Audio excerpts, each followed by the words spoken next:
الحمدللہ رب العالمین والصلاة والسلام علی اشرف الانبیاء والمرسلین نبینا محمد وعلی آلہ وصحبہ اجمعین، اما بعد۔ ناظرین محترم، اس نشست میں آپ کے سامنے صرف ایک بات کی وضاحت کروں گا کہ سنت مسلمانوں کو آپس میں جوڑتی ہے اور بدعت ان کو اب توڑتی ہے۔ اس بات کی وضاحت کرنے کے لیے میں چند مثالیں آپ کے سامنے رکھتا ہوں۔ پہلے یہ بات سمجھ لیجئے کہ سنت اور بدعت ہے کیا چیز۔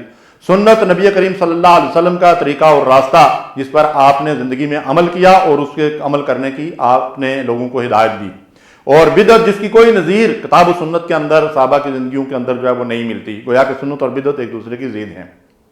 اب میں نے عرض کیا کہ سنت اتفاق، اتحاد اور یکجہتی پیدا کرتی ہے۔ آپ دیکھیے، جب اذان ہوتی ہے تو اس اذان کے ذریعے سے اس مسجد کے قرب و جوار کے سارے لوگ اکٹھے ہو کر اس مسجد میں آ کر اللہ کی عبادت کرتے ہیں۔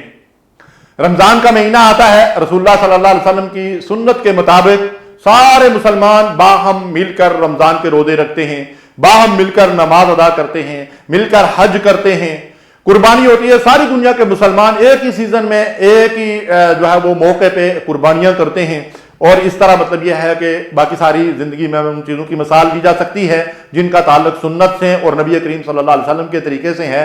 یہ نبی کریم صلی اللہ علیہ وسلم کے طریقے، راستے اور آپ کی لائی ہوئی شریعت اور ہدایت، آپ کی سنت، یہ مسلمانوں کو آپس میں جوڑتی ہے، اتفاق، اتحاد، یکجہتی ان کے اندر پیدا کرتی ہے۔ ان چیزوں کے اندر کبھی کوئی اختلاف برپا نہیں ہوتا۔ کبھی کسی نے کہا ہو کہ فجر کی 2 سنتوں کے بجائے 4 پڑھ لیتے ہیں یا آج چھٹی کر لیتے ہیں، سنتے نہیں پڑھتے، ایسا نہیں ہوگا، نہ ہو سکتا ہے۔ تو محترم ناظرین کرام، ذرا اس بات پہ غور کیجئے کہ اس کے مقابلے میں بدعت کس طریقے سے مسلمانوں کے اندر اختلاف اور انتشار اور دشمنیاں اور عداوتیں اور فرقہ واریت پیدا کر کے امت کو تقسیم در تقسیم جو ہے وہ کرتی جا رہی ہے۔ جب ایک مسجد کے اندر ہمارے ملکوں میں اذان ہوتی ہے اور اس سے پہلے صلاۃ و سلام پڑھے جاتے ہیں، تو ایک ہی گھر سے نکلنے والے 2 بھائیوں کے درمیان بھی اختلاف ہو جاتا ہے۔ ایک کہتا ہے میں اس مسجد میں نماز پڑھوں گا، یہ تو عاشقان رسول ہیں۔ دوسرا کہتا ہے نہیں، یہ تو بدعت ہے، میں اس مسجد میں نماز نہیں پڑھوں گا۔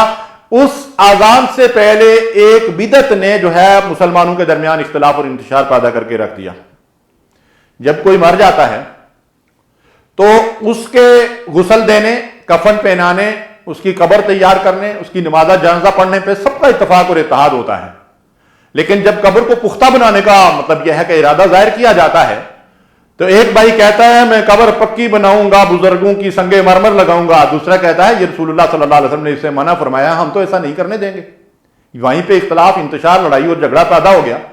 تو کیا ہماری عقل اور سمجھ میں یہ بات نہیں آتی کہ کس چیز نے یہ اختلاف اور انتشار پیدا کیا ہے؟ یہ بدعت نے اختلاف اور انتشار پیدا کیا ہے۔ سنت میں کوئی اختلاف اور انتشار نہیں ہے۔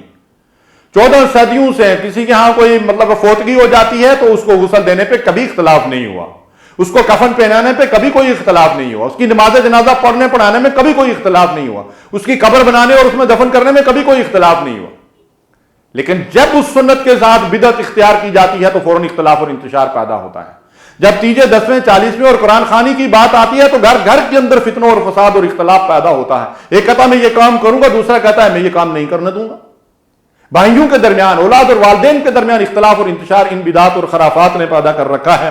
تو محترم سامعین کرام، ہمیں اس موٹی سی بات پہ غور کرنا چاہیے کہ آج ہمارے معاشرے میں جو اختلاف اور انتشار ہے یہ کس چیز نے پیدا کیا ہے؟ یہ رسول اللہ صلی اللہ علیہ وسلم کی سنت اور طریقے سے انحراف سے یہ سارے اختلاف اور انتشار پیدا ہوئے۔ ہمیں چاہیے کہ نبی صلی اللہ علیہ وسلم کی سنت کو مضبوطی سے تھام لیں اور بدعات اور خرافات سے اپنے آپ کو بچائیں۔ یہ دنیا میں بھی ہمیں اختلاف اور انتشار اور تفرقے میں مبتلا کر کے ہمارا جینا جو ہے وہ حرام کر چکی ہیں یہ بدعات اور خرافات، اور آخرت میں ہمیں جہنم کے اندر جو ہے وہ جلنا پڑے گا، اور جنت سے ہمیں یہ بدعات اور خرافات جو ہے وہ محروم کر دیں گی۔ اللہ تعالی ہمیں نبی صلی اللہ علیہ وسلم کی سنت پر عمل کرنے کی توفیق دے اور بدعات و خرافات سے بچائے۔ وصلی اللہ علی نبینا محمد۔ اللہم صلی علی سیدنا محمد وعلی آلہ وصحبہ وسلم۔ اللہم صلی علی سیدنا محمد